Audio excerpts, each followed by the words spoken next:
Assalamu алейкум, YouTube көрүүчүлөр. Мына туугандар Нарбектин экинчи карагашка улуну. Азыр буну да көрсөтөбүз, маалыматын алып беребиз.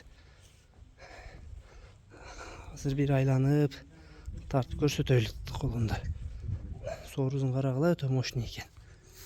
Тынарбек, бул карагашка улун боюнча да бир маалымат берчи.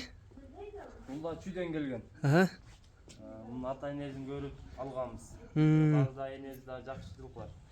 Буларды үйдөн алгансыңбы? Алганбыз.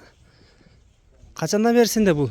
2 айдан бери менде турат. 2 айдан бери, Жеп ичи жакшы, колдору. Кашказы мощный экен туугандар. Көкүрөктөрү, туяктары. Кыскасы ден соолук жакшы полный. Ичип жегендери басканына көрсөтүп коюп. Колго көрүнүп калыптыр айлар. Бираз жүдөй түшүптүр.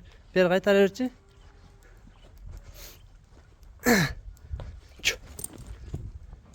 Азыр баазында сурап беребиз туугандар.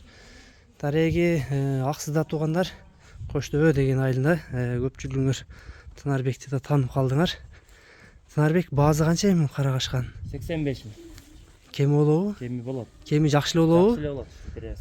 Мурдагы тайларың кандай болду? Кеми жакшы эле кылып бердим сурагандар. Разы болушту. Мына туугандар, буттарын ак чөлмөктөрү да бир-бирине көрсөңөр болот. Чөлмөктөрү да узун экен тайдын. Буттары, казыктары баардыгы таза экен. Маалыматты уктуңар туугандар.